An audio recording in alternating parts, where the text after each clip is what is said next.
예, 이제 다시 시작하겠습니다. 2부 두 번째 시간. 좀 잘 쉬셨나요? 네.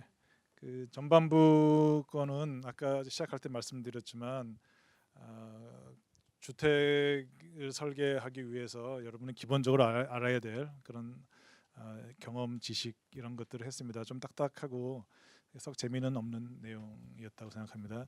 그렇지만 아까 그 제가 보여드린 약 1시간 남짓 동안에 진행된 그 내용이 대학교 학생들 한 4주에서 6주 강의 내용을 아주 축약한 겁니다. 그 깨알 같은 글씨를 다 읽으면 4주 됩니다. 그리고 실습시키고 만들어 보게 하고 이렇게 다 하게 하면 4주 정도 걸리고 그걸 바탕으로 그 학생들이 주택을 설계합니다. 처음으로. 그렇게 하면 이제 가는 방법입니다.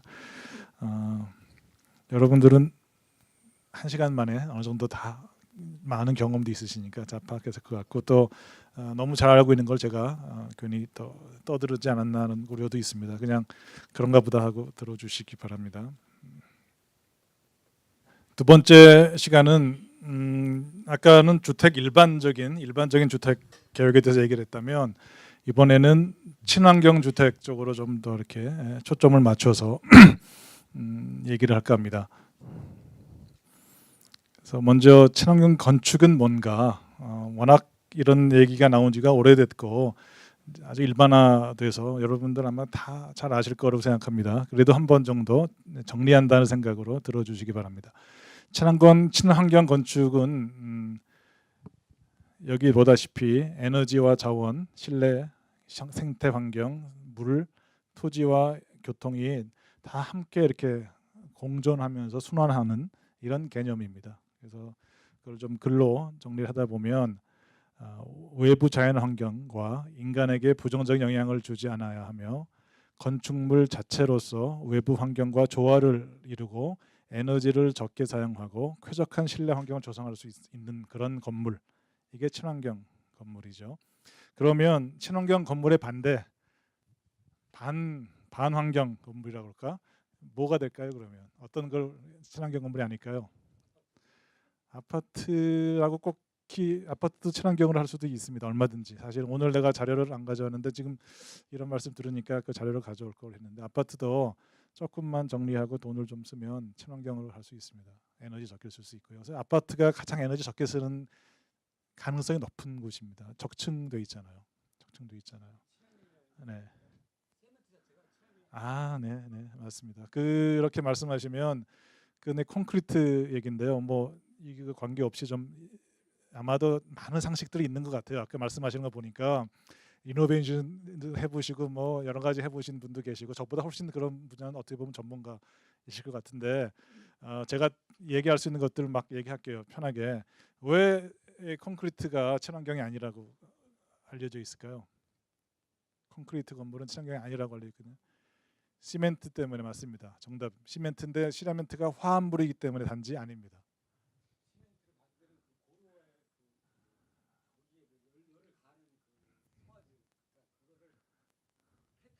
네. 네. 네. 네. 그 지금 이제 그 얘기가 중요한 얘기 중에 하나인데 시멘트를 하려면 석회석을 캐잖아요. 그거를 굉장히 뜨거운 열을 가해요. 그래야지 성분이 바뀌면서 소위 시멘트가 됩니다. 근데 그때 지금 말씀은 그 열을 내기 위해서 연료를 일본이나 어디서 나쁜 유해한 놈을 가져와서 그걸 태우면 유해 가스가 나오니까 나쁠 것이다라고 하는 말씀이시죠. 그 일부 사실일 것 같은데 적어도 큰 시멘트 회사는 그렇게 하지 않습니다. 했다가는 그냥 문 닫습니다. 그래서 혹시 폐타이어를 태운다? 저는 믿지 않아요. 그러니까 그 아주 근데 저는 그렇다면 그 회사 문 닫아야 되는데 안 닫았다면 그 우리나라 큰 문제가 있는 것 같아요. 문제가 있는 맞습니다. 그건 제가 미처 거기까지는 몰랐어요. 알겠습니다. 자, 굉장히 중요한 문제고 만약 진짜 그게 사실이면 그 소위 폐타이어 나오는 게 다이옥신 같은 게 나와요. 발암물질. 그거 나오면 떠나야지. 이 땅을 떠나야지. 여기 살면 안 되죠. 그러세요? 그러면 제가 알고 있는 걸 말씀드릴게요. 그러면 그 문제는 저는 설마 거기까지 우리가 타락했을까 저는 이렇게 믿지 않았어요. 이렇게 믿지 않았는데 그 2080인가 7080인가가 했다면 어느 정도는 뭐 근거가 있었겠죠. 네. 그런데 교과서적인 시멘트 만들 때 반환경적인 게 뭐냐면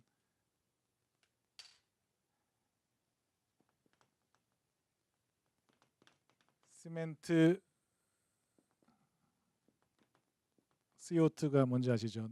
이산화탄소. 이거 뭐죠? 이거는 온실가스이죠. 이게 많아지면 지구 온난화가 되는 가장 나쁜 것 중에 하나죠. 이 CO2는 화석 연료를 태울 때만 나옵니다. 화석 연료를 태울 때만. 왜냐하면 화석 연료가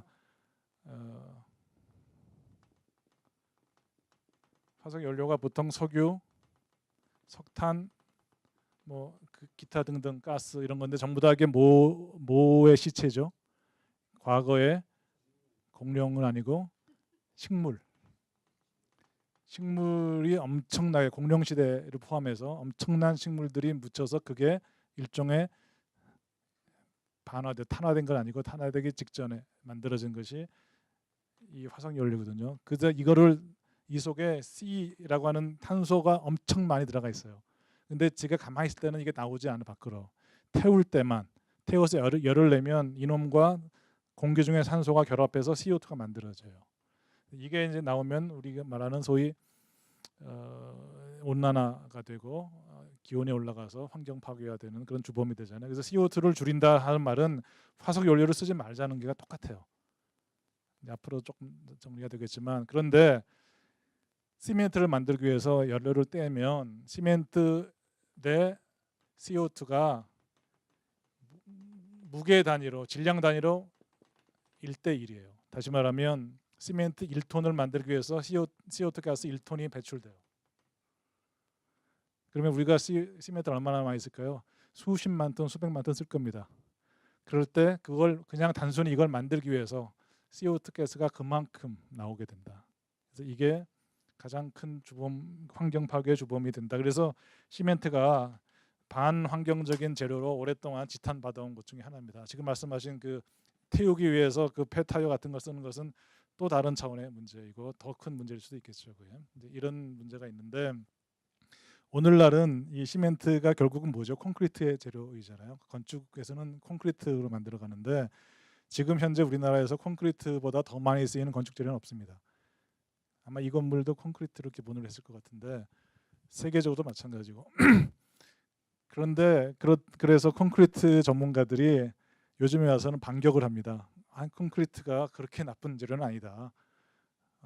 정확한 이유는 제가 모르겠는데 콘크리트도 분명히 친환경적으로 사용될 수가 있다. 물론 저와 같은 공식은 바뀌지 않지만 그렇게 굉장히 지금 반격을 피우고 있습니다.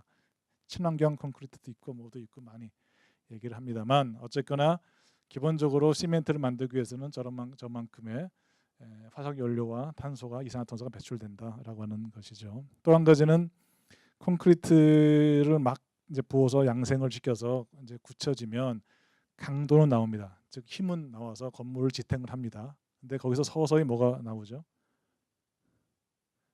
나쁜 가스나 냄새가 나와서 그 몸에 굉장히 나쁘죠.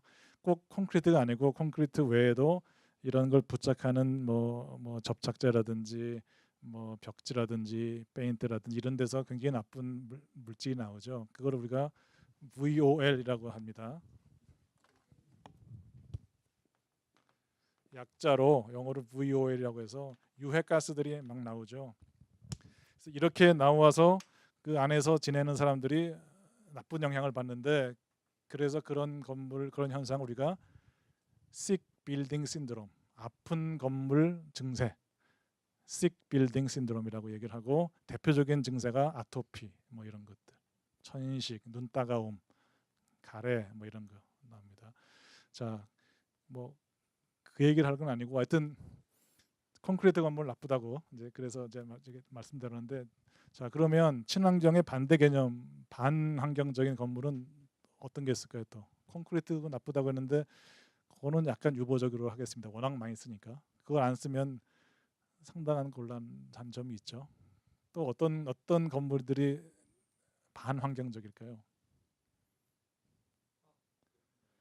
뭐 그런 거, 뭐 그런 거 다 지금 재질에 대해서 말씀을 많이 하셨는데 그걸 재질을 만들 때부터 공사할 당시 또 사용할 때까지 그리고 마지막으로 건물을 이제 부숴서 없앨 때까지 그 전 기간 동안 나쁜 영향을 주는 재료 또는 에너지를 많이 쓰는 재료를 사용한 건물은 일단 반환경적이겠죠. 콘크리트도 그 중에 하나일 것이고 아까 말한 유해 물질이 나오는 것들이 다 그런 거죠.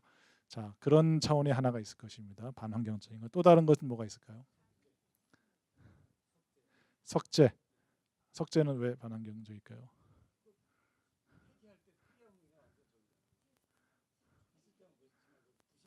예. 가루가 나오고 뭐 정할 수 없다. 그것도 하나의 가능성인데 석재는 더 큰 문제는 뭘까요? 환경 파괴가 되죠. 돌 캐려고 산을 다 깎아내려 버리는 거죠. 그 눈에 우리 잘 안 띄어서 그렇지 곳곳마다 산이 막 생채기가 막 나 있습니다. 팔려고 그 자연을 파괴하는 직접적인 영향도 되죠. 또 어떤 것이 있을까요? 반환경적인 건축은 어떤 반대를 말씀하시나요? 석고보드는 비교적 괜찮습니다. 과거에 썼던 성면이라고 하는 거, 성면과 석고보드는 다릅니다.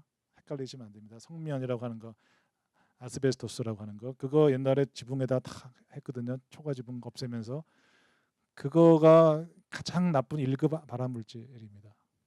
근데 지금 우리 농촌에 그게 아직도 많이 남아 있고 요즘은 그걸 알기 때문에 그걸 함부로 없애지 못합니다. 그 없애려면 허가를 특별히 받고 다 방독면 쓰고 거기 주변을 전부 다 텐트를 쳐놓고 그리고 철거합니다. 그러니까 굉장히 돈이 많이 들어서 농민들이 그 사시는 분들이 못해요. 없앨 수도 없습니다. 그리고 그래서 지자체들이 예산을 세워가지고 1년에 몇 채씩 이렇게 해갑니다. 근데 워낙 비싸서 많이 못하고 조금씩 해갑니다. 이제 언젠간 없어지겠죠. 근데 그때만 해도 그게 만능 재료 엄청 좋은 재료였는데 그렇게 문제가 될 줄 몰랐죠. 그때는 뭐 그런 재료가 있고요. 자, 재료적인 측면 말고 또 다른 측면에서 반환경 건축 어떤 게 있을까요? 재료 측면 말고 뭐 그렇습니다. 산악절개하면 보기도 싫을 뿐더러 산사태도 나고 위험하고 뭐 굉장히 나쁜 일이 많이 벌어지겠죠. 또 어떤 건물이 반환경적일까요? 참 중요한 걸 여러분 말씀 안 하셨는데 에너지 많이 쓰는 건물입니다. 에너지 많이 쓰는 건물. 그 여기는 이제 자세히 안 나와서 내가 좀 설명을 드리겠는데 아까 여기 이 얘기가 이 CO2와 에너지를 거진 같은 동의어로 씁니다. 예, 같은 왜 그러냐면 에너지를 만들기 위해서 우리가 쓰는 가장 대표적인 연료가 화석 연료이죠. 몇억 년 동안에 쌓인 거를 우리가 몇백 년 동안 지금 다 써먹고 있는 거잖아요. 이걸 할 때 에너지를 만들면서 동시에 부산물로 CO2가 나옵니다. 근데 이게 깨끗하면 좋을 텐데 이놈이 또 환경에 아주 나쁜 영향을 미치네요. 그래서 이 CO2를 줄인다 하는 얘기는 반대로 꼭 똑바로 다른 말로 하면 에너지를 줄이는 거랑 똑같은 얘기입니다. 그래서 에너지를 많이 쓰는 건물은 CO2를 많이 배출하는 것이고 그만큼 환경을 악화시키는 주범이 되는 것입니다. 에너지를 많이 쓰는 건물은. 그러면 우리 이렇게 이게 총 에너지 사용량이라고 우리 사람이 쓰는 에너지 사용량을 이렇게 파이로 피자처럼 생겼다고 보면 이 중에 건축 분야는 우리 건물에서 전기 쓰고 에어컨 쓰고 난방하고 이런 것들 거기다가 뭐냐면 건물을 만들 때 공사 중에 들어가는 에너지가 있습니다. 또 그 아까 얘기했지만 건물 자재 건자재를 제조할 때 들어가는 에너지가 있습니다. 그걸 다 포함해서 건축 부분이 여기에 이 파이에 얼마나 그 부분을 차지할까요? 한번 누가 알고 계신가요? 한 10% 될까요? 이 파이 중에 10% 넘을 것 같아요. 예. 그럼 어디 정도? 그럼 한 반쯤 될까요? 반도 넘으실 것 같아요. 어느 정도 될 것 같아요? 이렇게 약 40%. 40%가 직접적으로 건물과 관련된 에너지입니다. 이 중에 많은 부분은 사용하면서 쓰는 것이고 또 상당량은 건물을 짓기 위해서 공사할 때 쓰는 에너지, 또 재료를 만들 때 아까 이 시멘트 만들 때 쓰는 에너지 다 포함해서 약 40%입니다. 굉장한 제일 많은 겁니다. 제일 많은 에너지가 건축물. 그러니까 건축물의 에너지를 좀 줄이면 이만큼을 줄이면 전체 에너지 사용량을 크게 줄일 수가 있습니다. 그래서 건축의 에너지를 줄이는 것이 굉장히 중요하다. 그게 결국 CO2를 줄이는 것이고 환경을 보호하는 길이다라고 하는 것입니다. 그러면 반대로 친환경은 이제 뭐가 될까요? 환경 파괴 안 해야 되고 나쁜 유해가스 나오는 거 쓰면 안 되고 에너지를 좀 적게 쓰죠. 안 쓸 수는 없으니까 살아가는데 적게 쓰는, 이게 쉽게 말하면 친환경인데 거기다 하나 더해서 정신 건강, 아까 내 생활 패턴에 맞고 그런 것까지 포함시켜서 친환경이라고 넓게 봅니다. 그런 것들은 다 좋아요. 환경적으로 아주 좋은 재료 썼고 에너지도 적게 쓰고 하는데 들어가니까 막 불편해요. 살기 힘들어요. 또 아까 저기 계신 분이 말했듯이 밑에 물이 흠액 위에 올라앉아가지고 병이 나요. 그런 것도 친환경이 아니겠죠. 그러니까 사람이 편하게 쓰고 잘 지내고 그러면서 이런 에너지 부분도 해결하는 이런 것들을, 이런 집을 친환경 건축이라고 우리가 할 수 있겠습니다. 네. 생태 환경? 이게 전체가 친환경에 대한 도식인데 그 중에 우리가 생태 환경은 생물체의 환경입니다. 생명체 환경. 그러니까 아까 이렇게 탁 절개했잖아요. 그러면 산자락을 까냈을 때 물론 보기도 싫고 나쁜 일이 많아 벌어지만 산자락을 까내고 뭐 길을 만들거나 건물을 지음으로써 뭐가 끊기죠? 동물이 이동하는 길이 끊겨서 동물이 멸종하거나 식물이 없어지거나 이런 것이죠. 생태 환경이라 하면 그런 게 생태 환경입니다. 그래서 요걸 다시 보존 보호하려고 비오톱 뭐 이런 얘기 들어보셨나요? 바이오톱이라고 영어로 하면 바이오 생명 톱. 그래서 조그만 연못도 만들고 조그만 잔디밭도 만들고 그래서 거기서 생명체가 조금씩 살아날 수 있게 해주는 거죠. 비오톱이라고. 이제 그 독일식 발음인데 영어는 바이오톱이라고 합니다. 그렇게 만들어주는 것이 생태 환경을 조금이라도 보호하자라는 차원이고 아파트에도 그런 좀 조경을 통해서 그 비오톱을 좀 만들고 하는 것이 친환경 쪽에 조금 다가간 그런 노력이죠. 네, 그런 겁니다. 그런 의미입니다. 생태 환경은. 네. 이 친환경은 개념이 대략 이런 건데 부르는 용어는 참 많습니다. 친환경 있죠. 그다음에 환경 친화 이런 말도 똑같은 말입니다. 친환경이나 환경 친화. 그다음에 그린 어쩌고 하는 그린 건축 다 비슷한 얘기입니다. 다 비슷한 얘기예요. 엄밀하게 그걸 만든 사람들은 다 다르다고 주장을 하지만 내가 보기엔 다 똑같은 얘기고 우리가 그걸 굳이 구별할 필요는 없다고 봅니다. 저도 구별하지 않고 씁니다. 첫 번째 에너지 절약, 그다음에 자원 절약, 이거 같은 얘기입니다. 주변 환경과 유기적인 연계, 기후를 잘 맞추고 지형을 순응하고 이 부분 아까 말씀드렸던 거, 또 쾌적하게 살아야 됩니다. 주민들로. 그리고 어떤 단지면 단지, 마을이 마을에 주민들이 같이 참여해서 공동체를 이루는 이런 것도 친환경의 한 부분입니다. 굉장히 중요한 것입니다. 여기서 또 엽기를 잠깐 세겠습니다. 중요한 개념이 생각이 나서.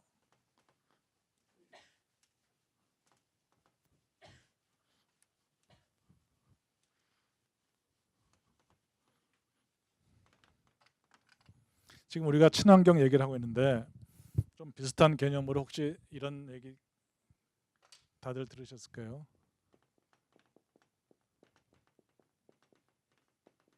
뭐 지속 가능한 이런 얘기. 친환경과 지속 가능한 것과 어떻게 다를까요? 다들 많이 들어보셨을 거고요. 이것도 지금 우리가 다루고 있는 건데 이 두 개는 어떻게 다르고 또는 어떻게 관계가 될까요?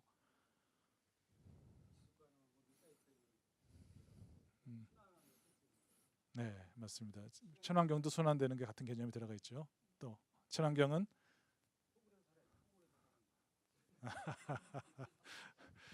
근데 그건 우리가 불편하잖아요. 우리 정신적으로 내가 토굴에 살면 얼마나 불행하겠어요. 난 불행할 것 같아요.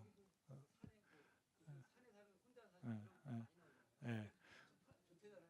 근데 그분들이 어떤 짓을 할지 내가 알게 뭐예요. 산에 가서 나물 막 베는지 누구 안 보이는 데서 아주 나쁜 파괴를 하는 수도 있어요.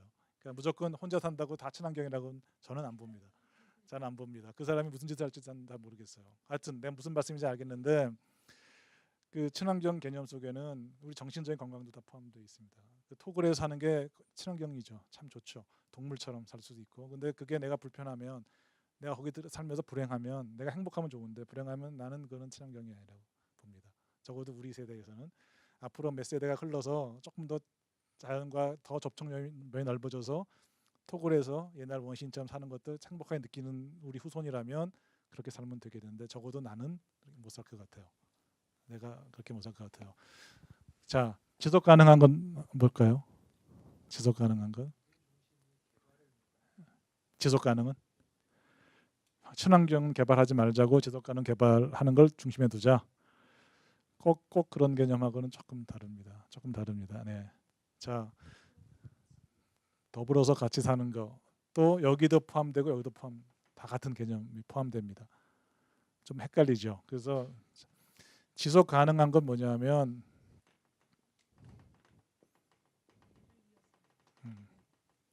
후손들한테 먹고 살 거리를 남겨놓자. 남겨놓자. 아까 화석연료 얘기했는데 수억 년 동안 쌓여서 만들어진 걸 우리가 지금 뭐 불과 2, 300년 동안 몽땅 뽑아 쓰고 있습니다. 그러다가 쏙 다 뽑아 먹으면 우리 후손들은 그걸 뽑아 먹을 게 없으면 어떡하라는 얘기냐. 그래서 만든 개념이 지속 가능한. 즉 우리 후손들도 먹고 살 거리를 쉽게 말하면 뭐 에너지도 쓰게 하고 땅도 남겨놓고 환경도 보호해서 그 우리 후손들도 우리 같이 즐기면서 살 수 있게 남겨놓자고 하는 것이 개념입니다. 기본 개념입니다. 그래서 여기에는 크게 세 개 축이 있는데 이제 물리적인 지속 가능성, 경제적 지속 가능성, 사회적 지속 가능성이 있습니다. 즉 물리적인 것은 그야말로 환경, 에너지 뭐 이런 것들이죠. 땅을 보호하고 환경 파괴하지 않고 에너지를 적게 쓰고 이게 물리적인 지속 가능성이 우리가 흔히 알고 있는 가장 중요한 것 중에 하나고요. 경제적 지속 가능성이 있습니다. 다시 말하면 암만 지속 가능한 이런 걸 해도 너무 비싸요. 너무 비싸요. 그러면 아무도 안 하잖아요. 지속 가능한 것이 않습니다. 한 번 써놓고 내가 홀랑 망해서 길거리에 나앉으면 그거는 지속 가능한 것이 아닙니다. 경제적으로도 할만해야 됩니다. 그다음에 세 번째는 사회적 지속 가능성입니다. 즉 나 혼자 잘 먹고 잘 살면 안 됩니다. 인간은 어차피 사회적 동물, 여러분들 같이 모여서 하고 아까도 회의하시는 걸 내가 봤는데 다 사회적에서 움직이잖아요. 사회적으로도 같이 어울려 사는 소위 공동체를 이룰 수 있어야 됩니다. 이 세 가지 중에 하나라도 빠지면 지속 가능한 개발 또는 지속 가능한 발전이라고 얘기하지 않습니다. 그러니까 여기는 아까 말씀하신 이유를 알겠어요. 여기다가 보통 지속 가능한 개발, 지속 가능한 발전 이런 얘기를 갖다 붙이죠. 그래서 뭔가를 해 나가는 것입니다. 그냥 가만히 있자가 아닙니다. 뭔가를 해 나가는데 이 세 가지 지속 가능성을 유지하면서 후손들도 우리와 똑같은 혜택을 누릴 수 있게 하면서 뭔가를 만들고 개발해 나가고 그거를 우리가 발전이라고 부르자. 이게 지속 가능성입니다. 그러니까 친환경은 지속 가능한 개발에 속할까요? 아닐까요? 당연히 지속 가능한 거죠. 그래서 이게 뭐가 더 큰 개념이냐 작은 개념이냐라고 굳이 따질 수는 없겠지만 친환경은 지속 가능한 개발의 한 부분인 분명합니다. 그리고 여기서 요구하는 이 조건들을 친환경도 사실 다 같이 갖고 있습니다. 다 같이 갖고 있습니다. 이 세 가지 요소를. 근데 조금 더 보시면 이제 그런 얘기를 좀 사례로 한번 할 수 있을 겁니다. 여러분이 혹시 어디 가서 지속 가능이란 것이 뭐고 친환경이 뭐다라고 하는 것을 좀 헷갈리시면 이것만 생각하시면 될 것 같습니다. 그리고 꼭 에너지 무슨 재료 이것만이 지속 가능성이나 친환경이 아니다. 돈도 따라오고 사회적 그 가치도 따라옵니다. 그게 다 포함되지만 지속 가능성과 친환경이다라고 하는 것을 아셨으면 좋겠습니다.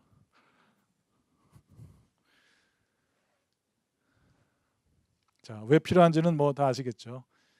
한쪽은 CO2가 가만두면 이렇게 올라가 버리면 심각하다.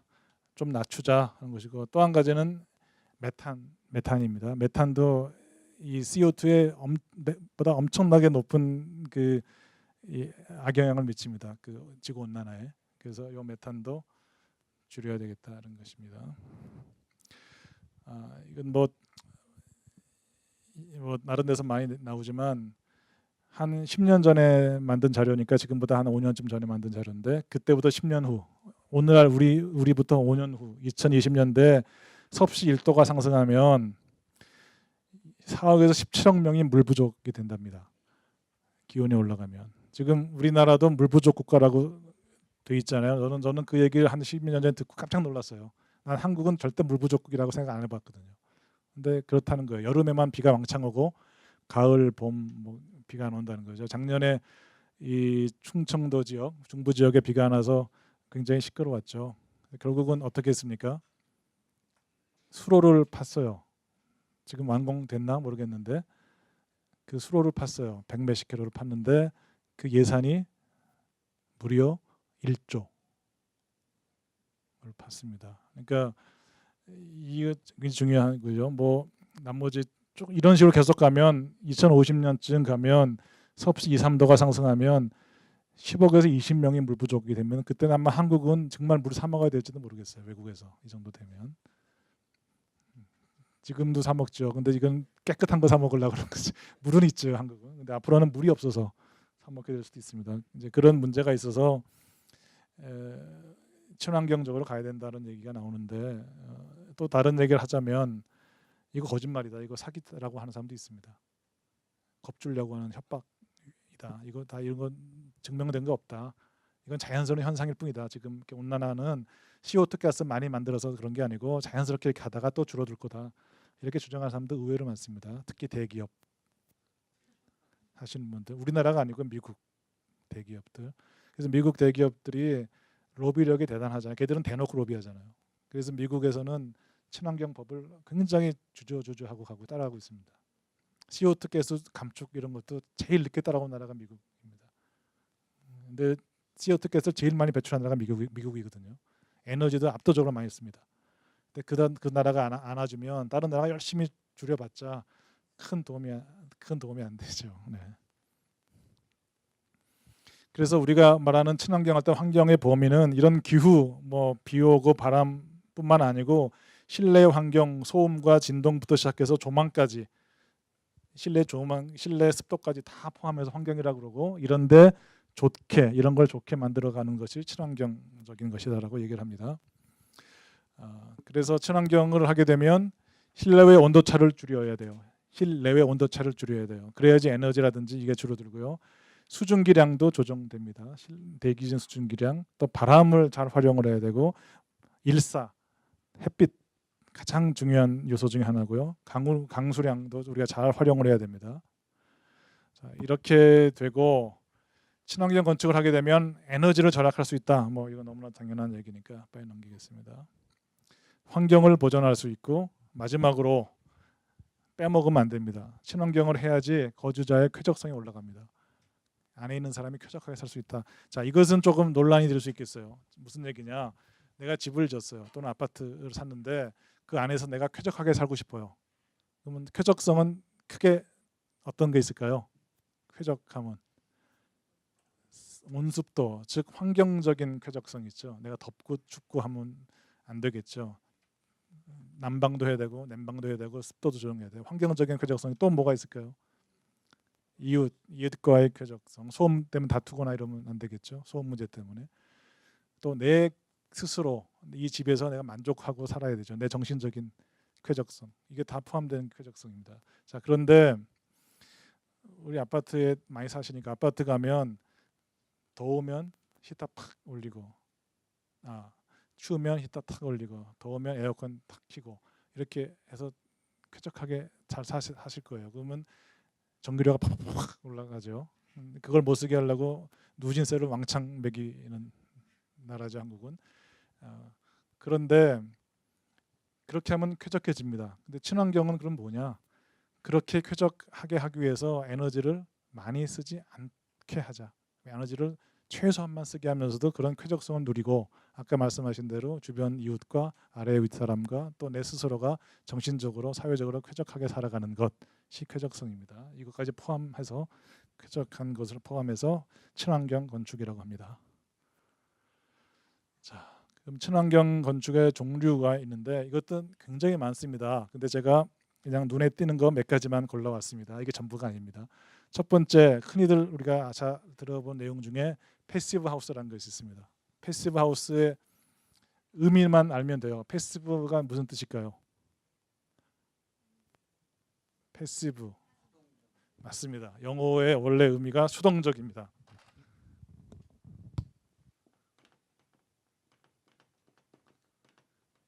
패시브 수동적이에요. 이 반대가 뭐죠? 영어로 액티브입니다. 능동적인, 활동적인. 즉 뭐냐면 환경을 조절하는데 건축에서 환경 조절하는 방식이 크게 두 가지입니다. 패시브적인 게 있고 액티브적인 게 있습니다. 우리말로 한국말은 패시브 번역이 잘 안 돼요. 수동적 이러니까 번역이 안 돼서 그냥 패시브 이렇게 부릅니다. 액티브란 말은 번역을 잘 합니다. 설비, 기계 설비를 사용해서 하는 거예요. 즉 에어컨을 켜고 밑에 히터를 켜서 환경을 조절하는 것은 액티브입니다. 에너지를 반드시 수반합니다. 그렇죠? 패시브는 뭘까요? 에너지를 안 쓰고 또는 아주 적게 쓰고 하는 겁니다. 어떤 게 있을까요? 태양열. 자, 이렇게 창을 크게 만들고 햇빛을 받아들이면 따뜻합니다. 겨울에. 그렇죠? 그래서 우리가 남향을 선호하는 거죠. 햇빛을 받아들이기 위해서. 또 말한 대로 지열, 밑에 바닥에 깊이 들어가면 따뜻합니다. 거기에 물을 순환시켜서 뜨뜻한 물을 끌어올려서 데피지 않고 씁니다. 또 어떤 게 있을까요? 단열을 잘하는 것. 단열 잘하면 에너지 안 쓰고도 단열만 잘하면 뭐죠? 냉난방을 어느 정도 조정할 수 있습니다. 또 한 가지 중요한 것들이 태양열 아까 이제 했고 풍력으로 발전하지만 그거는 이제 에너지 생산 쪽이고요. 그거 말고 주택에서 심야 전기도 액티브입니다. 근데 시간만 밤에 하는 거죠. 액티브입니다. 제일 중요한 건 뭐냐? 바람, 맞통풍. 여름에 맞통풍 된 집과 안 집은 굉장한 차가 나죠. 그런 거를 통해서 하는 거 그게 패시브입니다. 그러니까 우리가 옛날에 다 썼던 방법이죠. 옛날에 우리가 에너지를 많이 안 쓸 때 다 썼던 방법인데 그거를 까먹고 잊어먹고 살았어요. 이것도 너무 효과적으로 에너지 써서 빨리빨리 데피고 빨리빨리 시원하게 하는 것에 익숙해서 우리가 안 쓸 뿐이지 옛날에 다 썼던 것들입니다. 자, 그걸 우리가 패시브라고 그래요. 그래 그런 패시브적인 그 환경 조절을 하는 방식을 적극적으로 도입한 집을 패시브 하우스 이렇게 부릅니다. 그 패시브가 그 빠떼루 아저씨 들어보셨죠? 레슬링 할 때 빠떼루라고 하잖아. 그 벌칙이죠. 이렇게 엎드려 있으면 뒤에서 잡아서 점수를 얻기 쉽게 하잖아요. 그 빠떼루의 영어 표현이 패시브입니다. 그러니까 자세를 이렇게 패시브하게 취하라. 뭐는 이렇게 패시브하게 취하라. 그러면 뒤에서 이제 공격자가 하는 거예요. 그게 패시브입니다. 수동적으로 에너지를 안 쓰고 환경 조절을 할 수 있는 방법. 그게 패시브고 그런 걸 도입하는 것이 패시브 하우스입니다. 여기 여러 가지 다양한 얘기들은 이제 조금 점차 얘기를 할 것이고 지금 제가 말로 설명한 것이 대부분의 패시브 개념은 다 포함되어 있습니다. 여러분이 패시브가 뭔지 또 액티브한 차이점이 뭔지만 아시면 돼요. 우리 온돌 한국 사람은 굉장히 좋아하고 강조하고 실제 여기 지금 학교를 운영하는 것도 국제 온돌 학회가 주최하는 것이고 저도 거기에 이사로 되어 있고 그렇습니다. 근데 온돌도 액티브입니다. 미안하지만 한국 온돌은 엄청 좋다고 그러지만 굉장히 좋은 점이 많지만 에너지를 쓰는 액티브한 그 난방입니다. 네. 자, 그 개념 중에 이런 말을 아마 잘 못 들어보셨을 거예요. 리터 하우스라고 하는 용어가 있습니다. 리터는 1리터, 2리터는 그 리터입니다. 그게 무슨 말이냐면 1제곱미터당 자기 건물에 1제곱미터당 1년 동안 사용되는 난방유의 양입니다. 즉 요만큼 1m는 1제곱미터당 만약 10리터의 난방 등유를 써서 냉난방을 해결해야 된다 그러면 이 집은 10리터 하우스가 됩니다. 그래서 에너지를 많이 쓰는 집인지 적게 쓰는 집인지를 구별하는 하나의 잣대로 리터 하우스란 말을 씁니다. 굉장히 빨리 와닿잖아요. 우리가 이렇게 쓰는 것은 우리가 무슨 앞으로 나오겠지만 무슨 복잡한 무슨 킬로와트 퍼 뭐 톤 아워 어쩌고저쩌고 하면 저도 몰라요. 단위가 워낙 복잡해지고 다 달라집니다. 근데 이거는 굉장히 편하게 실생활에 와닿잖아요. 내 집이 좀 큰 집이에요. 100평짜리 집을 살고 있어요. 근데 10리터 하우스예요. 그러면 100평이면 10 곱하기 100을 하면 됩니다. 100제곱미터 살고 있어요. 그러면 10 곱하기 100을 하면 됩니다. 그럼 얼마 쓰는 거죠? 1000리터의 등유를 내가 1년 동안 쓰는 것입니다. 즉 내 에너지비는, 난방비는 1000리터 등유 곱하기 1리터 등유 값입니다. 요즘 1리터 등유에 얼마 하죠? 예를 들면 1,000원 한다 그러면 1000리터를 쓰니까 1000 곱하기 1000 하면 100만 원이 내 순수한 난방비 되는 거죠. 그렇게 되는 것입니다. 그 개념이 리터 하우스라고 하는데 이렇게 40리터 하우스부터 시작해갖고 1.5 만약 0까지 이렇게 갑니다. 40리터는 굉장히 에너지를 많이 쓰는 거죠. 주로 어떤 건물이냐면 유리로 쫙 돌린 유리 커튼홀, 오피스 유리로 쫙 돌린 멋진 건물들이 그 유리의 단열 성능이 만약 안 좋다면 1년에 요만한 면적을 데피는데 무려 40리터가 필요하다. 왜? 열을 다 뺏기니까, 밖으로 다 뺏기니까. 그리고 여름철에는 빛이 다 들어오니까. 요즘은 물론 그 유리도 단열 성능이 굉장히 우수한 유리가 들어오고 또 유리 앞에다가 채광도 하고 나름대로는 조치를 취하는 건물이 많습니다. 근데 그렇지 않은 유리 건물은 이렇게 높습니다. 그다음에 일반적으로 2001년도에 우리나라의 환경 기준이 강화돼요. 건축물 기준도 강화돼요. 그 전에 진 사람들은 아까 얘기했지만 모든 그 건설업자나 모든 그 개발업자는 최소치만 가거든요, 무조건. 그래서 2001년도에 지은 건축물은 대략 30리터 하우스입니다.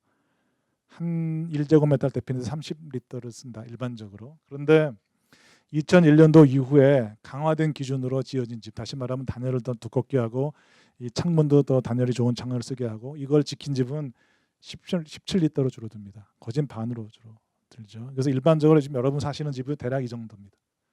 17, 15 일반적인 집도 이 정도 들어갑니다. 그런데 독일 건축물 기준은 우리의 거진 2배가 높아요. 그 독일 건축물은 7리터 하우스를 져야 됩니다. 단열도 더 해야 되고 창도 기밀성을 높여야 되고 그렇게 해야 됩니다. 7리터 하우스가 독일의 기준이고요. 일반적으로 친환경 그러면 이거 이하로 봅니다. 이거보다 이하로 가는 것이 친환경입니다. 3리터가 기준이 되는데 3리터면 굉장히 우수한 집이 되는데 보통 3리터 하우스를 저에너지 건축물, 에너지를 조금 쓴다는 것이고 1.5리터가 되면 패시브 건축물이라 이거는 이 말은 꼭 그렇게 쓰지 않아도 됩니다만 패시브 건축물이다라는 말을 붙입니다. 즉 평균이 이 정도인데 1.5리터를 쓰면 이거에 10배 적게 쓰는 거죠. 일반적인 집보다 에너지를 10배를 적게 쓰는 그런 건물을 우리가 패시브 건축물이라고 부릅니다. 그래서 기본적으로 3리터 하우스가 되면 상당히 우수한 그런 건물인데 어떤 것들을 쓰면 될까요? 3리터 하우스면 일단 단열을 잘 해야 됩니다. 중간중간에 새어나가는 이런 부분을 잘 차단해야 됩니다. 그리고 몇 가지 패시브적인 장치를 동원해야 됩니다. 여기 나오지만 열 회수 장치가 된 걸 쓴다든지 요 위에다가 네오톱을 쓴다든지 창을 3중 유리창 단열 성능을 높인다든지 외곽도 단열을 잘한다든지 그다음에 아래쪽에다가 재생 가능한 에너지를 쓴다든지 이 재생 가능한 에너지는 밖에서 에너지를 끌어오는 것이 아니고 자체적으로 만드는 이런 것은 이렇게 할 때 3리터 하우스가 됩니다. 여기는 지금 뭐가 빠져 있냐면 액티브가 다 빠져 있어요. 패시브로 하면서 3리터로 낮출 수 있다. 그게 기본 개념입니다. 이것만 만들 수 있으면 굉장히 좋은 그런 주택이라고 볼 수 있습니다. 에너지 측면에서. 또 다른 개념은 제로 에너지 하우스예요. 이건 더 간 거죠. 에너지를 아예 안 쓰겠다는 건데 다시 아까도 말씀드렸지만 에너지를 전혀 안 쓰고 집을 데피고 시원하게 할 수가 없습니다. 도시에 사는 사람은 특히나 불가능해요. 에너지 써야 돼요. 근데 아까처럼 이렇게 패시브적인 디자인을 하면 에너지를 낮출 수는 있죠. 근데 3리터는 쓰잖아요. 이만큼 써야 되거든요. 어차피. 그런데 어떻게 제로로 되냐? 다양한 재생에너지. 이제 여기서 재생에너지가 나옵니다. 에너지를 재생하는 에너지. 다시 말하면 화석연료를 안 쓰는 에너지. 뭐가 있을까요? 풍력, 태양열, 지열 이런 걸 씁니다. 이런 걸 도입해 갖고 3리터만큼 보충을 해주는 거예요. 내가 3리터는 어차피 써야 돼요. 근데 다양한 재생에너지를 써서 3리터를 보충하면 그게 어떻게 돼요? 플러스 마이너스 제로. 그럴 때 제로 에너지가 되는 것입니다. 이런 거죠. 이렇게 에너지를 밑에서 이렇게 이게 지금 에너지를 사용하는 겁니다. 화석 연료 사용했는데 요 위쪽은 재생 에너지를 자기가 직접 재생 에너지를 만들어요. 그래서 이 두 가지가 결국은 플러스 마이너스 제로가 되면 이게 제로 하우스가 되는 것입니다. 이게 궁극적인 목표가 되겠죠. 궁극적인 목표가 되겠죠. 이거는 개념적으로 친환경적인 것도 중요하지만 오늘날 같이 우리나라 또는 일본 뭐 그렇고 굉장히 요즘에 자연재해도 많고 전쟁의 위협도 있고 우리 같으면 북한의 관계 그 친구들이 무슨 짓을 할지 모르겠죠. 그게 뭐 위협이 실제적인 건지 아닌지는 모르겠습니다만 혹시 만약에 사태가 벌어지면 제일 먼저 그 사람들이 뭐 할까요? 그렇죠. 발전소 폭파하고 전기줄 끊습니다. 수도 없앱니다. 그럼 제일 불편한 게 우리잖아요. 그 국민이 불편하면 그 나라 전쟁 수행 못 하거든요. 제일 먼저 할 겁니다. 근데 남한이 북한에 비해서 훨씬 풍족하게 잘 살고 있는데 똑같이 우리가 어쩌고 가도 다 끊어봤자 그 사람들은 크게 불편함이 우리보다 덜 할 거예요. 우리가 덜 하지. 그런데 만약 내가 이런 집에 살고 있으면 그게 끊어지던 뭐 전기가 끊어지던 나는 살 수 있어요. 나 혼자는 살 수 있어요. 그런 점도 한번 여러분 고려해 보십시오. 심각하게. 만약 집을 지신다면 제가 꼭 권해드리는 것이 3kW짜리 태양열을 붙이시고 지하수를 자기 땅에서 한번 개발해 놓으십시오. 먹을 수 있는 지하수 또는 여과할 수 있는 장치를 해놓으면 최소한 물과 3kW 에너지만 갖고 있으면 생활할 수 있습니다. 전기가 끊어져도.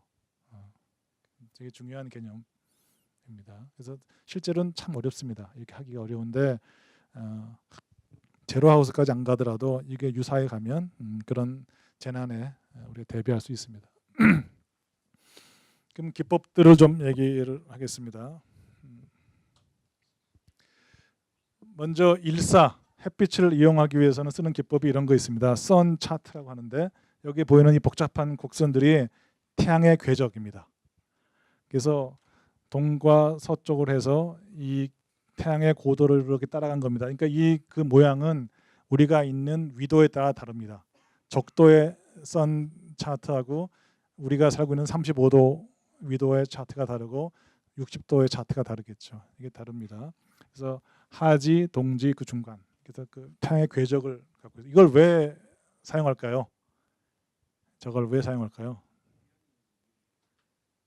그러니까 태양에 이용하는데 그냥 남쪽을 향해서 이렇게 그냥 태양열을 하거나 창을 내면 되죠. 그거 큰 문제 없습니다. 그렇게 되는데 좀 더 정교하게 극대화하기 위해서 내가 어느 각도로 세워야지 제일 태양을 수직으로 받느냐. 그 솔라 패널이라고 하는 거 PV 패널이라고 하죠.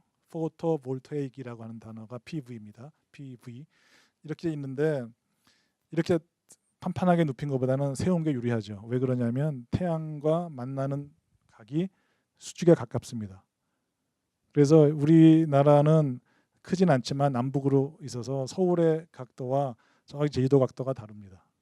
이거를 그냥 세워도 크게 차는 없지만 아까 말씀하듯이 극대화하기 위해서는 그 위도에 맞춰서 가장 극대화되는 각도로 조금씩 몇 도씩 바꿔주면 그만큼 더 많은 태양열을 얻을 수 있겠죠. 이제 그런 거 할 때 이런 차트를 필요로 합니다.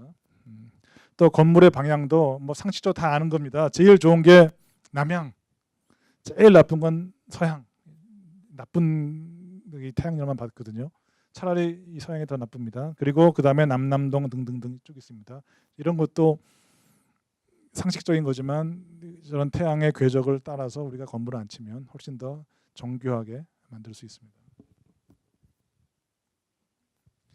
두 번째는 태양열을 이용하는 건데, 태양열을 이용하는 건데 지금 우리가 뭐 하는 거죠? 패시브 시스템 하는 겁니다. 수동적으로 열을 획득하는 겁니다. 여기 에너지를 안 씁니다. 태양열을 이용해서 뭔가 따뜻함을 얻는 것입니다. 아까 말씀하셨듯이 남쪽의 창에 햇빛이 들어오면 따뜻하죠. 그런데 그냥 창만 두는 것보다 조그만 장치를 더하면 훨씬 더 효율적으로 우리가 난방을 할 수 있어요. 그 방법이 몇 개가 있는데 첫 번째 직접 획득 방식이라는 것이 이런 겁니다. 자, 큰 창을 남쪽에다 만듭니다. 그리고 차양의 길이를 적절히 내서 여름에 태양 고도는 어때요? 높죠. 높으니까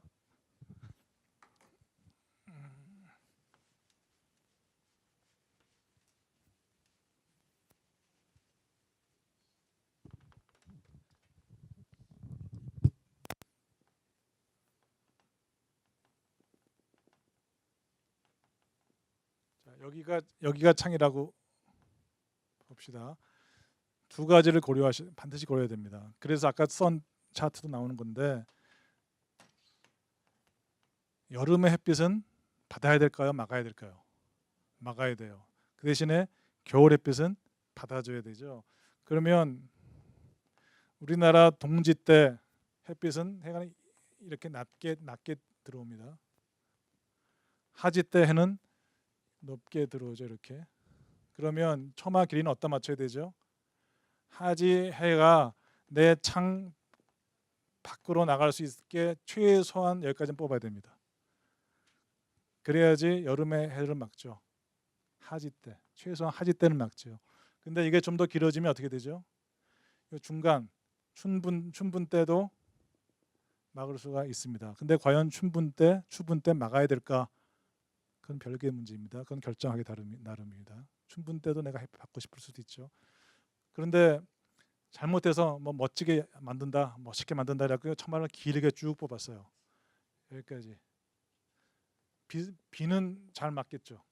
그런데 이 겨울 햇빛이 이렇게 들어와서 거진 못 들어옵니다. 그러면 암만 남쪽에 창을 내도 이 방은 춥습니다.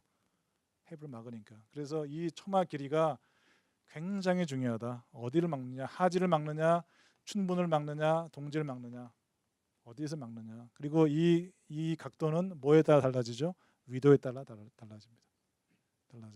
그래서 아까 선 패스 같은 거 되죠. 자, 일단 그렇게 처마기를 적당히 조정해서 창 안으로 빛을 들어오게 했다. 겨울에 그냥 들어오면 그냥 들어왔다가 따뜻하고 사라지고 따뜻하고 사라집니다.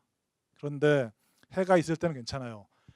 겨울에 내심은 해가 없어집니다. 그러면 추워져요. 그걸 막는 방법 중에 하나가 이겁니다. 직접 획득. 바닥이나 이 벽에 햇빛이 닿는 바닥이나 벽에 소위 말한 추결체라고 하는 것을 만듭니다. 추결체는 일반적으로 밀도가 높은 물질입니다. 뭐가 있을까요? 열을 품고 있는 그런 성능이 좋은 놈 어떤 게 있을까요? 스티로폴 같은 거 될까요?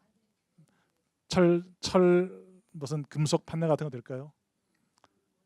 안 돼요. 황토 가능하고요.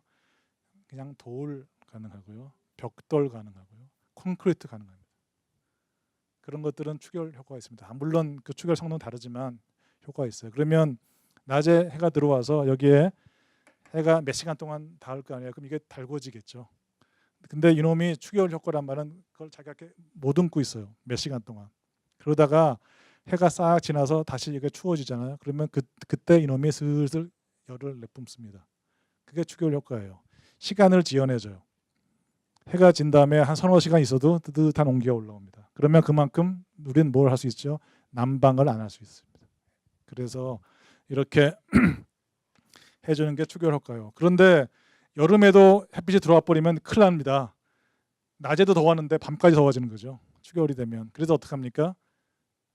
앞에서 채를 못 들어오게 막아야 되겠죠. 막는 방법은 기본적으로 처마가 있고 처마 갖고 해결이 다 안 되면 어떡하죠? 차양을 붙여야죠. 차양을 붙여서 차양은 반드시 밖에 붙여야 됩니다. 건물 안에 이미 햇빛이 들어오면 늦어요. 밖에다가 붙여서 막아야 됩니다. 이렇게 막아서 여름 햇빛은 일단 안에 침투하지 못하게 그래서 추결체에 여름 햇빛이 추결되지 않도록 해줘야지 여름에 견딥니다. 그리고 맞동풍 그래서 바람을 막 통해서 더운 실내 공기가 빠져나가게 하는 거죠. 이게 패시브의 가장 기본입니다. 창을 하나 주는 것도 좋지만 추결체가 있으면 더 좋다. 자, 이게 직접 획득 방식이라고 그럽니다. 두 번째, 추결 지붕 방식이에요. 이거는 지붕을 추결체로 쓰는 겁니다. 여기 보다시피 평지붕에다가 추결체를 갖다 놓고 여름 햇빛을 잔뜩 받아요. 그리고 겨울 햇빛을 잔뜩 받아서 서서히 밤에 내뿜습니다. 그런데 이거는 뭐가 문제일까요? 여름에도 받는다는 거죠. 저건 여름에 어떻게 가릴 방법이 없어. 우리나라는 잘 안 맞습니다. 잘 안 맞습니다. 이건 주로 이 비가 안 오는 중동 지방 사막 기후 이런 데 좀 맞습니다. 그다음 추결 벽 방식은 뭐냐면 창 바로 뒤에다가 추결체를 두는 거예요. 이거보다 훨씬 효과적이죠. 이거는 이만큼 들어와서 있는 건데 이거는 바로 창 뒤에다가 추결체를 두는 거예요. 제일 효과적이에요. 그런데 뭐가 단점일까요? 그렇습니다. 창에다가 벽을 세웠어. 얼마나 답답하겠어요. 그러니까 창을 다 가릴 필요도 없고 일부는 하겠지만 하여튼 조망권의 문제가 있고 인면의 문제가 있고 그런 단점이. 하지만 열적인 성능은 가장 우수합니다. 그래서 조망이 별로 필요 없는 그런 남쪽에 창이 있다면 이렇게 쓰면 좋습니다. 그러면 겨울 밤에 빛을 이렇게 열을 뿜어냅니다. 마지막으로 조금 만들기 어려운데 이중 외피라고 합니다. 더블 스킨. 그래서 보다시피 안에 내가 방 안에 있는 요 외피가 하나 있고요. 그 밖에 다시 하나의 외피를 만들어요. 그래서 남쪽의 창을 유리로 만들어요. 그러면 빛이 들어와서 덮여진 공기가 마치 온실처럼 이게 이렇게 올라가서 따라 내려가서 이렇게 돌아가죠. 이렇게 삥삥삥 돕니다. 그러면서 이 안으로 빛이 들어오는 거죠. 겨울철에.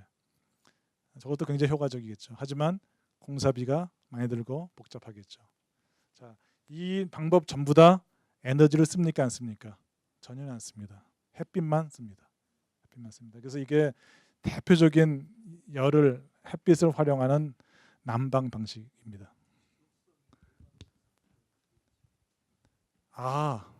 그거는 제가 잘 모르겠는데 아마 대부분 다 오래 가지 않을까요? 벽돌, 콘크리트, 황토 다 오래 가지 않을까요? 아마도 지겨울 만큼 갈 겁니다. 그렇게까지. 그건 충분히 갈 건데 아마 그래도 뭔가 있겠죠 설명이. 근데 저는 그거까지 잘 모르겠네요. 네.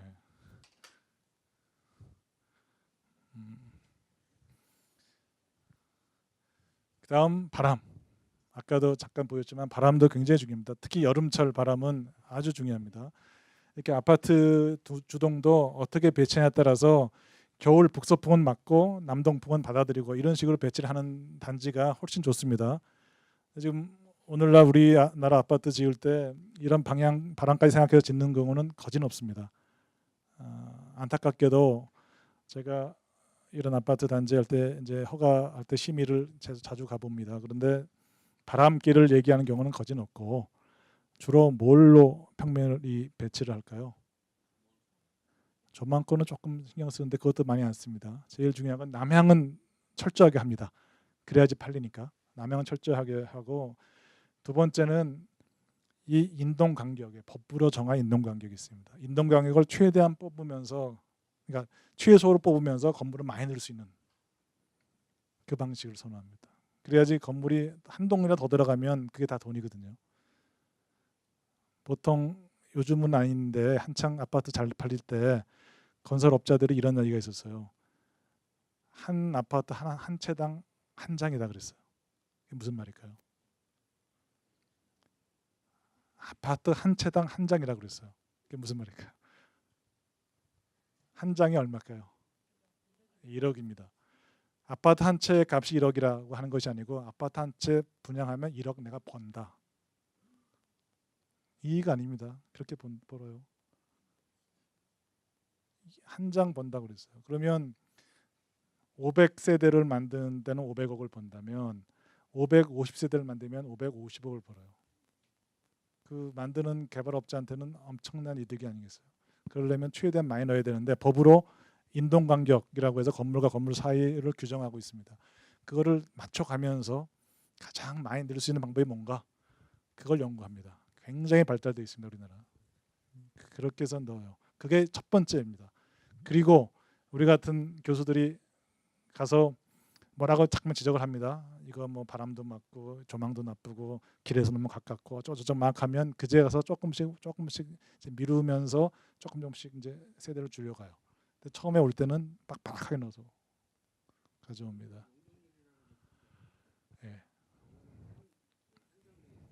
용적률하고 인동간격하고 물론 같이 움직이죠. 근데 인동간격이 더 어렵습니다. 맞추기가. 인동간격 잘못 조정하면 용적률을 못 찾아 먹어요. 제 말씀은 그겁니다. 인동간격은 아시죠? 건물의 높이에 비례해서 거리를 뛰게 돼 있거든요. 근데 용적률을 차지하기 위해서는 높이 올라가야 되잖아요. 높이 올라가면 더 뛰어야 돼요. 그러다 보면 건물 한 동에 안 들어가 버려요. 그러니까 적당히 낮추면서 한 점 더 놓는 거죠. 그런 그 기술이 대단히 발달되어 있습니다. 어쩔 수 없는 거죠. 다 돈이니까요. 한국에서는. 그리고 뭐 소비자 입장에서는 환경은 좀 나빠도 단돈 평당 50만 원 더 싼 아파트 사는 게 내가 더 유리하잖아요. 돈 가치로. 그렇게 서로 간의 이익이 맞아서 하고 있는 것이. 네. 맞습니다. 네, 근데 그 브랜드들도 다 지금 내가 말한 그 원칙대로 갑니다. 네, 다 원칙대로 갑니다. 자, 그래서 바람이 굉장히 중요하다 그런 것이고요. 평면 형태 이게 이런 것보다 유리합니다. 다시 말하면 평면이 단순할수록 그럴수록 에너지는 유리합니다. 자, 여기 예를 들어 왔는데 A라고 하는 주택은 바닥 면적이 100제곱미터고 B도 똑같은 100제곱미터 바닥을 갖고 있는데 여기는 그냥 장방형으로 갖고요. 여기는 살짝 꼬부렸습니다.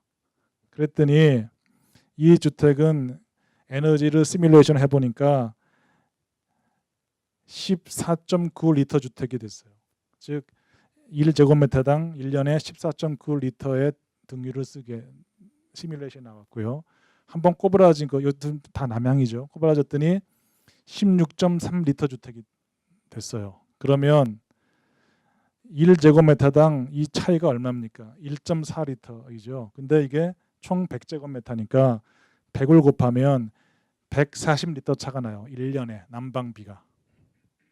그럼 아까 1,000원으로 따지면 114만 원. 최소한 난방비 차이가 14만 원이에요. 딴 거 아무것도 안 하고 똑같이 했는데 꺾었는데. 즉 외벽이 넓어졌죠. 외벽이 더 커졌죠. 길이가. 이렇게 됐어요. 자, 이때 여러분 이제 결정을 하셔야 됩니다. 14만 원 더 쓸 건가? 난방을. 아니면 내가 원하는 평면을 갈 것인가? 근데 지구의 환경만 생각하면 이렇게 가야겠죠. 조금이라도 더 적게 쓰는 게 맞겠죠. 근데 아까 제가 얘기했듯이 나는 절로 가고 싶어요. 내 마음이 편치가 않아 지금. 그러면 어떻게 할까요? 그거는 각자의 몫입니다. 뭐라고 할 수가 없습니다. 내가 원하는 대로 갈 수도 있고 자연 지구를 위해서 내가 희생하고 조금 더 아끼자 할 수도 있고요. 여러 가지 있습니다. 근데 이렇게 가고 똑같이 안 하고 여기보다 조금 더 단열을 잘하고 조금 더 기밀성을 높이면 이거를 낮출 수가 있겠죠. 나 같으면 그렇게 갈 것 같아요. 내가 원하는 평면을 만들고 조금 더 기밀성, 조금 더 좋은 창을 써서 낮추겠다. 건축비를 좀 더 쓰고. 맞습니다. 그 갈등입니다. 예. 그다음에 지열을 통해서 뭐 여러 가지 기법들은 설명 안 하겠습니다. 태양열도 아까는 패시브로 받았지만 이제 이건 지별기 통해서 태양열을 획득할 수 있는 방법도 여러 가지가 있다. 여러분 잘 아시는 방법이 태양열은 물을 데피는 걸 말합니다. 태양광은 솔라 패널에 전기를 만드는 것. 두 가지가 있습니다. 이제 좀 간혹 헷갈리는데 태양광 그러면 전기를 만드는 것이고요. 태양열은 파이프에 물을 넣어서 물을 직접 데피는 온수를 만드는 것입니다. 보통 패시브 할 때 두 개 다 쓰는 집도 많아요. 한쪽은 태양광, 한쪽은 태양열 두 개 다 쓰는 집도 많습니다. 자, 그 다음에 단열을 두껍게 하면 아까 말했듯이 꺾여진 집도 단열을 더 넣으면 그만큼 리터 하우스를 낮출 수가 있습니다. 자, 이 그래프가 이렇게 있는데 중부지방 기준, 이 시흥 기준으로 했을 때 법적으로는 130mm를 넣어야 돼요. 13cm짜리 단열재를 넣어야 됩니다. 단열 종류도 정해져 있는데 자, 이렇게 가는 것과 패시브 하우스가 되면 230mm 정도를 넣어야 돼요. 10cm 이만큼을 단열을 더 넣어줘야 돼요. 그러면 그만큼 단열 효과가 좋아지면서 에너지를 적게 씁니다. 단열이 좋아지면 겨울철 난방만 줄어드는 것이 아니고 여름철 냉방도 줄어들어요. 햇빛을 덜 받기 때문에 빛을 밖에서 열을. 자, 설계 기법 중에 이제 기술적 측면을 살펴보면 굉장히 많아요. 제가 여기서 보여준 거는 오해하지 마시기 바랍니다. 아주 소소한 부분적인 것이고 이거 말고 너무너무 많습니다만 그냥 제가 자료가 있었던 거 갖고 그냥 몇 개 갖고 왔습니다. 이런 거 있어요. 우리나라에 잘 안 쓰는 건데 구조용 합판이란 거예요. Structural Insulated Panel이라고 해서 SIP라고 합니다. 여기는 그냥 합판입니다. 근데 이 합판 두께로 건물 자체를 만들어요. 그런데 이 사이가 비어 있잖아요. 이 사이에다가 스티로폼 같은 거는 단열재를 집어넣습니다. 그래서 이게 한꺼번에 만들어져 나와요. 공장에서. 그거를 적당히 잘라서 이렇게 집을 만듭니다. 그러니까 일종의 목조주택 비슷한 건데 패널로 만든 목조주택이죠. 우리나라는 아직 활성화되지 않았는데 외국은 꽤 씁니다. 미국 같은 데는. 그러니까 단열 공사 따로 할 필요가 없어요. 다 돼 있습니다. 여기다가 외장하고 내장만 하면 됩니다. 물론 바닥에 한국 같으면 이제 그 온도를 깔고 해야겠죠. 이런 재료도 환경적인 재료로 사용할 수가 있겠고요. 두 번째, 기술적으로 기밀성을 높입니다. 기밀성. 우리가 창을 암만 좋은 유리를 써도 창틀을 부실하게 만들면 다 빠져나갑니다. 또 다른 거는 눈에 잘 안 보이지만 이런 전기를 꽂기 위해서 벽에 군용을 뚫습니다. 우리 눈에 안 보이지만 공사할 때 미리 뚫어놔요. 전기를 빼놓죠.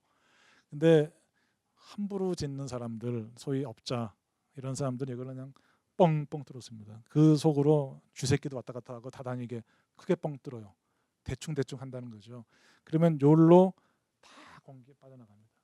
열이 다 빠져나가요. 그래서 여기를 이렇게 크게 뚫었으면 그걸 이렇게 뭔가를 막아줘야 됩니다.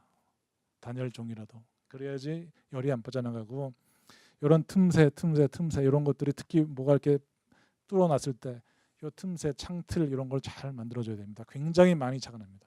굉장히 많이 작아납니다.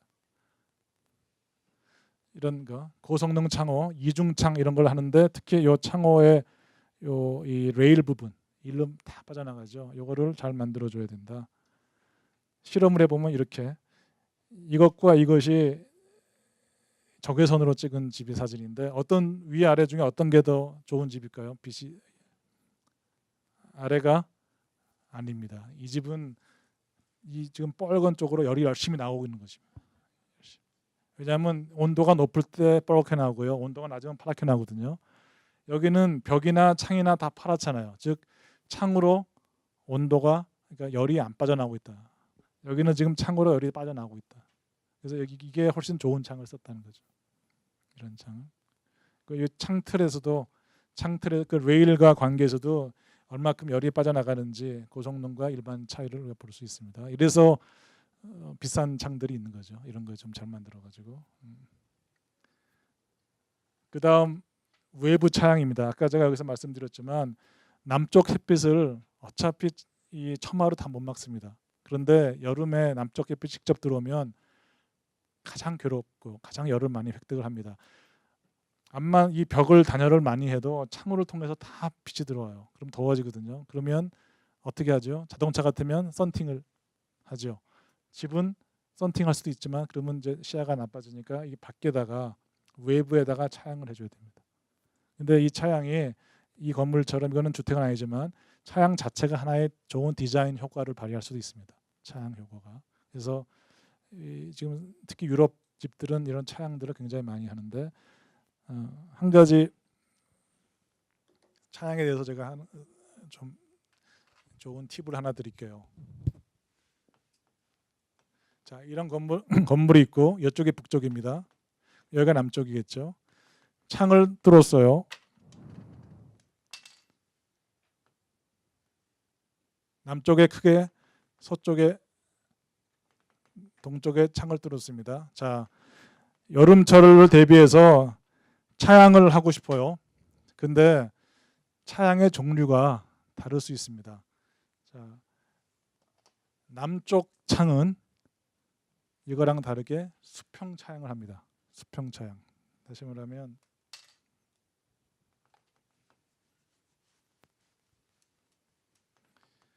이걸 인면을 그리면 집이 이렇게 생겼고 창이 이렇게 있으면 남쪽에서는 햇빛을 막아주기 위해서 수평으로 차양을 설치하면 햇빛이 오다가 들어오지 못합니다. 왜? 남쪽 해수는 높잖아요. 높으니까 이렇게 오니까 이렇게 막아줘야 돼요. 그런데 서쪽으로 가면 서쪽 인면은 이렇게 생겼다고 합시다.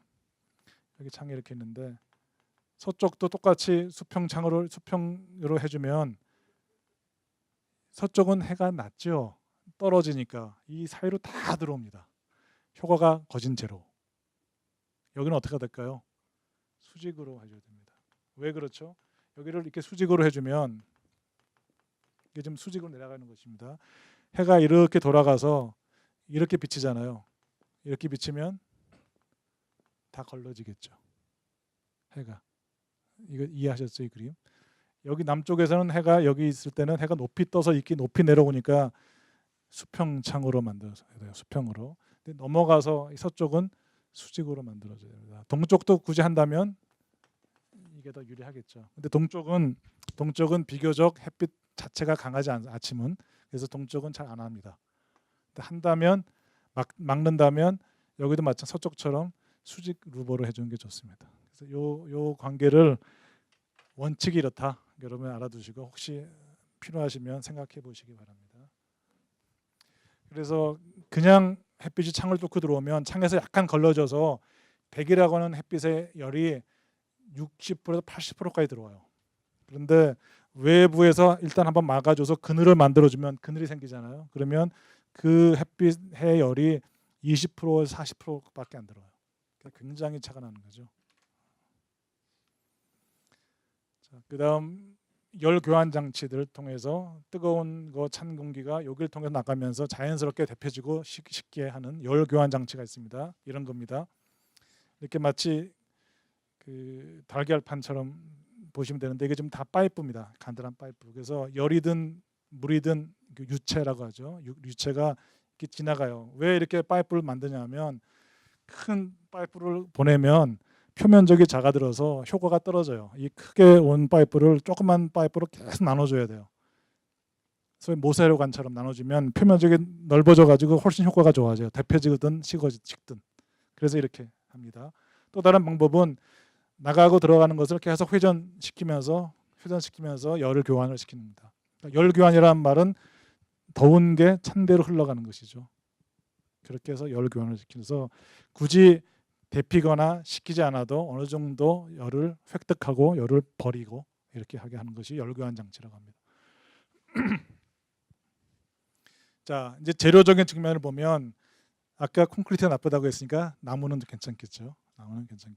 나무도 우리가 산림 훼손이라고 하는 문제가 있어서 나무를 하려면 반드시 심고 자르고 해야 됩니다. 무작정 자르면 안 되겠죠. 그다음에 식재용 재생 콘크리트도 아까 시멘트 만들 때 1톤 할 때 1톤씩 나온다고 그랬잖아요. 그래서 콘크리트도 재생을 하면 시멘트를 만들 필요가 없잖아요. 그래서 그만큼 CO2를 줄일 수 있어서 재생 콘크리트도 많이 있습니다. 거기다가 식재할 수 있게 콘크리트에다가 그 식물이 자랄 수 있는 영양분을 섞어서 콘크리트를 치면 옥상 같은데 이렇게 이런 잔디라든지 어떤 그 이끼 같은 걸 기를 수가 있어요. 옥상에다가 이렇게 이끼나 잔디를 기르면 난방 효과가 엄청 올라가고요. 그다음에 습기도 먹어주기 때문에 습도도 정도 되고요. 굉장히 좋습니다. 그다음 이런 건 잘 못 들어보셨을 텐데 환경 친화적 섬유질 단열재요. 단열재인데 섬유로부터 만들어요. 즉 식물로부터 단열재를 만들어요. 그런 것도 있습니다.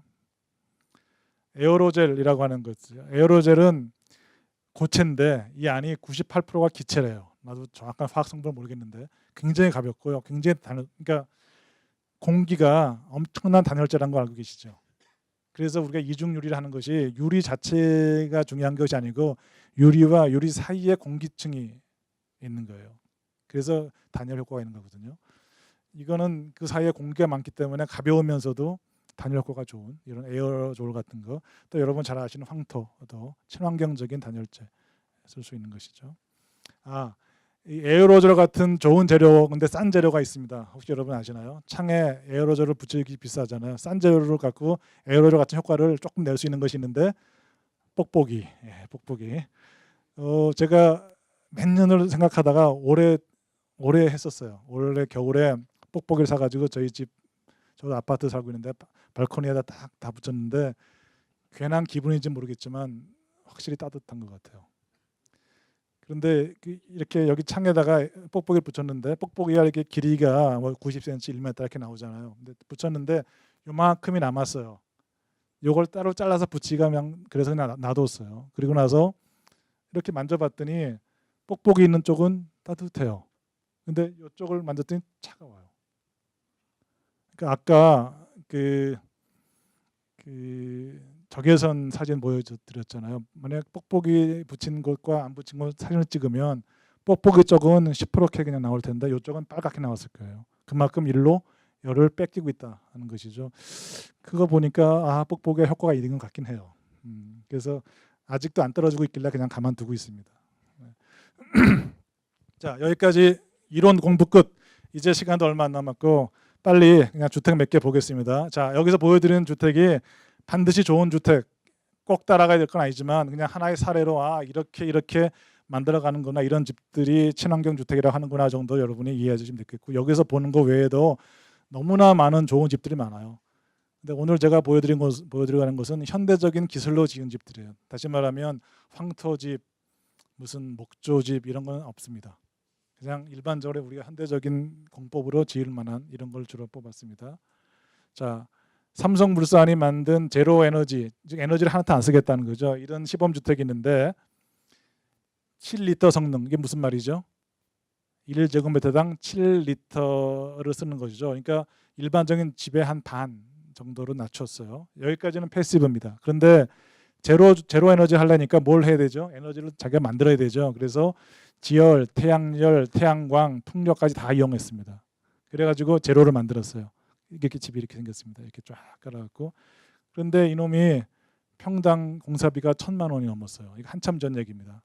한참 전 얘기. 그래서 이 집을 짓는데 20억이 들었답니다. 그러니까 삼성물산이라고 하는 회사가 아니면 도저히 지을 수 없는 것이고, 이렇다면 아까 지속 가능성 중에 물리적인 것은 좋을지 모르지만 경제적으로 이거는 빵점이죠. 지속 가능하지 않죠. 어떻게 20억씩 주고 저걸 짓고 삽니까?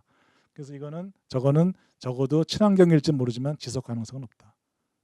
그렇죠? 그래서 사람들이 이런 걸 보고 나서 내 친환경 하기 싫어. 이렇게 비싼데 내가 어떻게 할까? 그냥 내가 몇 푼씩 더 내고 말지 돈. 그러고 말는 거죠. 그런데 이거는 동탄에 있는 패시브 시설인데 2리터 성능이에요. 2리터 성능 이렇게 만들었어요. 지금 뭐가 복잡한데 창은 조그맣죠. 이건 다 예쁘게 디자인한 겁니다. 이렇게 만들어서 2리터짜리로 만들었어요. 그런데 요거는 동탄에 있는데 평당 공사비가 340만 원. 옆에 있는 다른 비슷한 집들이 300만 원대예요. 그러면 불과 40만 원 더 쓰고 1리터로 한 거예요. 그러면 이 집은 3, 4년이면 아마 그 더 들인 공사비를 다 뽑을 겁니다. 난방 등유값만으로도. 그다가 냉방비 같은 거 하면 훨씬 더 뽑겠죠. 자, 이런 걸 보시면 내가 조금만 머리를 잘 쓰고 조금 잘 하면 패시브 디자인 집을 할 수 있겠구나. 큰 돈 안 들이고 이런 걸 생각할 수 있겠죠. 자, 이건 창원에 있는 C 제로 하우스라고 하는 이것도 일종의 시범 주택인데 뭐 복잡한 얘기는 다 그만두고요. 이렇게 만들었어요. 약 30평짜리 걷다가 전시실까지 해서 약 40평 넘는 집인데 이 집은 1.5리터 하우스입니다. 1.5리터 하우스고 그러니까 평당 공사비는 조금 비쌌어요. 700만 원쯤. 그러니까 보통 집의 2배 정도 됐고요. 총 공사비가 약 3억 들었고, 즉 에너지 사용은 일반 건물의 10분의 1 수준은 떨어졌습니다. 요거는 조금 경계선 같아요. 비록 에너지는 10분의 1이지만 평당 2배를 주고 내가 집을 지을 수 있을까? 될 수 있을까? 내가 저기서 한 100년 살면 모를까? 과연 될까? 이 경제적인 측면이 좀 애매하죠. 그래서 요거는 경계인 것 같아요. 이런 집이라면. 근데 그래서 이 집이 어떻게 그러면 1.5리터가 됐느냐? 몇 가지 패시브 요소가 있습니다. 한번 보여드릴게요. 여러분 혹시 생각가 있습니까? 첫 번째, 폐열 회수 환기 장치입니다. 즉 여기다가 빠져나가기 전에 환기시키기 전에 이 회수 장치를 둬요. 그래서 뜨거운 열이 나가면서 시원한 열을 데워올 때 데핍니다. 그러니까 자기는 빠져나가면서 찬 공기가 들어온 걸 데펴줘요.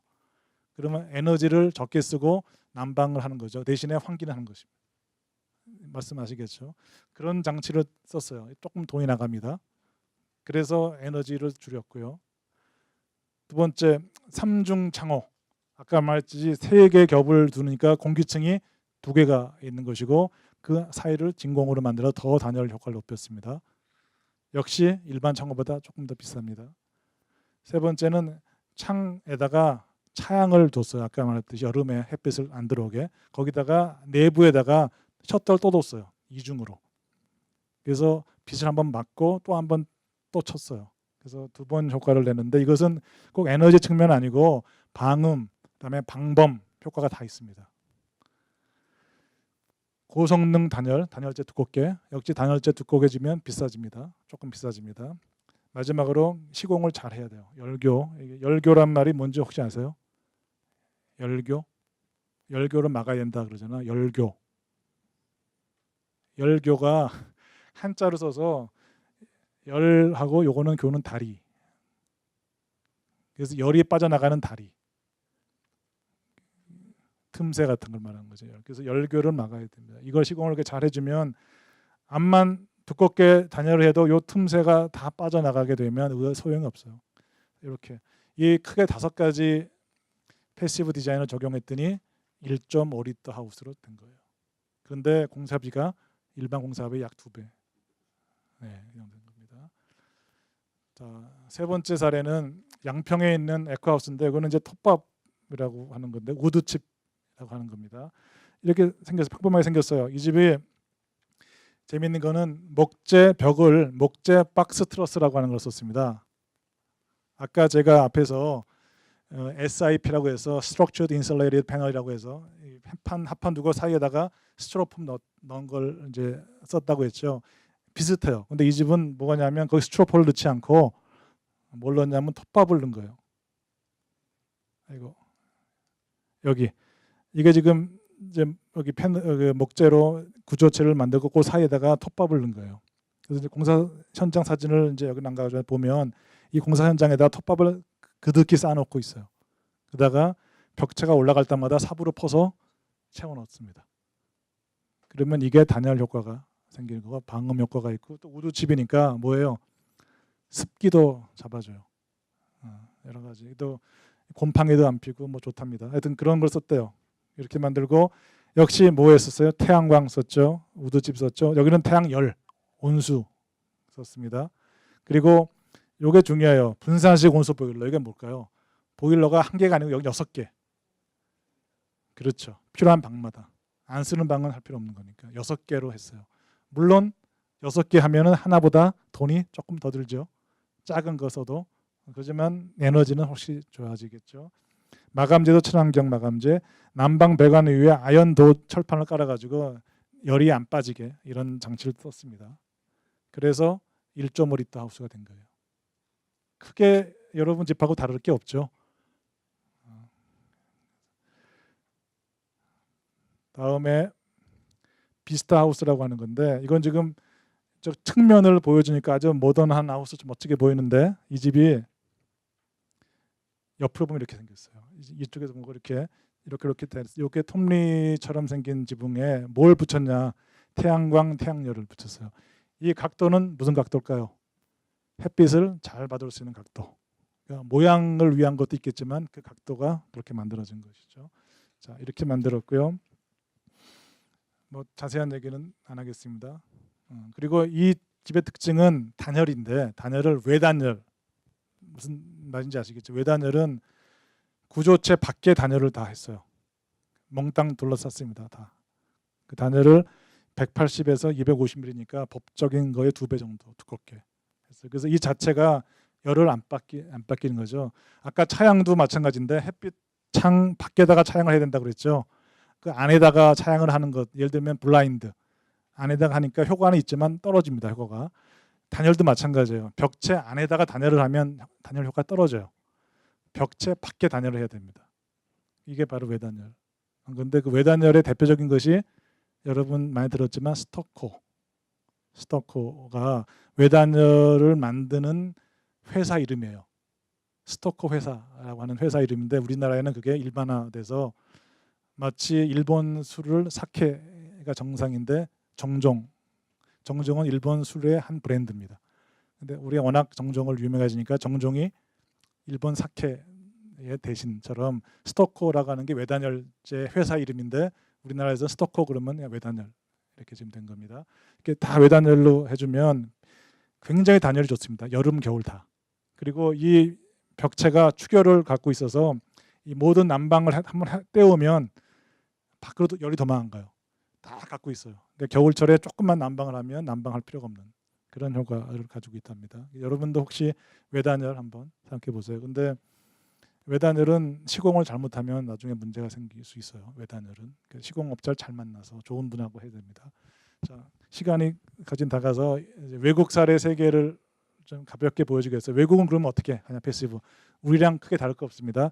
덴마크의 집은 이렇게 생겼어요. 아주 단순하죠. 박공지붕에 1.5층 여기에 태양 지별판들이 있고요.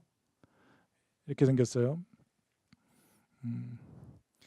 자, 여기는 햇빛을 많이 만들기 위해서 천창도 있고 그다음에 그 위에 태양 지별판이 쭉 이렇게 있습니다. 뭐 삼중창이 있고 뭐 기본적인 내용 다 비슷한 것들 그냥 넘기겠습니다. 그리고 외부에 여기 사진이 좀 나올 텐데 아이고 아니네. 외부에 차양 설치하고 내부에 셔터 설치하고 이게 기본입니다. 밖에 차양 내부 셔터 창을 이중으로 창을 보호합니다. 내부의 모습입니다. 굉장히 집 내부는 쾌적하죠. 단순한 집이지만. 두 번째는 캐나다에 있는 집인데 이게 냉대기후라고 했는데 캐나다가 우리보다 조금 더 추워요. 근데 우리 한국 기후랑 더 맞습니다. 캐나다 기후가. 그래서 이건 잘 보실 필요가 있을 것 같아요. 평지붕이고 지금은 안 보이지만 이 평지붕 위에 태양광 지별판이 있습니다. 그리고 요 위에 이걸 우리가 보통 패라핏이라고 부르는데 여기에 태양열 지별판이 있습니다. 두 가지가 디자인적으로 잘 녹아 들어가서 겉으로는 잘 안 보입니다. 잘 안 보여요. 이렇게 돼 있고요. 그다음에 좁은 대지에 아주 컴팩트하게 아까 그 박스 건물하고 기역자 건물하고 리터 하우스가 달라지는 거 제가 말씀드렸죠. 아주 컴팩트하게 지었고요. 그런 얘기 제가 좀 전에 들었고 창도 마찬가지.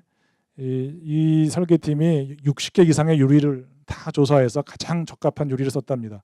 그리고 그 밖에 차양 안에 다시 차양을 만들었습니다.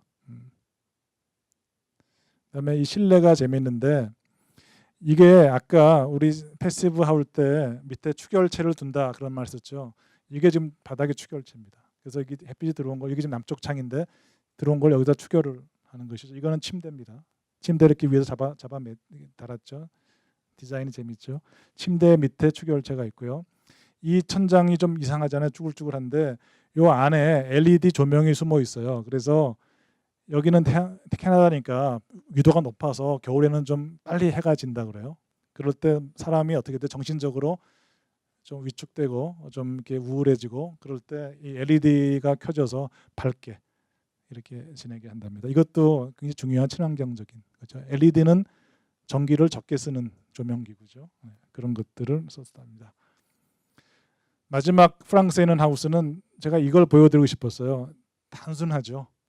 그리고 우리나라의 지음은 딱 맞을 것 같아요. 그리고 태양열 지별판이 있고 여기 지금 보이는데 이게 뭐냐면 여기 좀 뭐가 이렇게 튀어나와 있는 게 이렇게 딱 피면 차양과 셔터가 다 되는 이게 지금 같은 면입니다.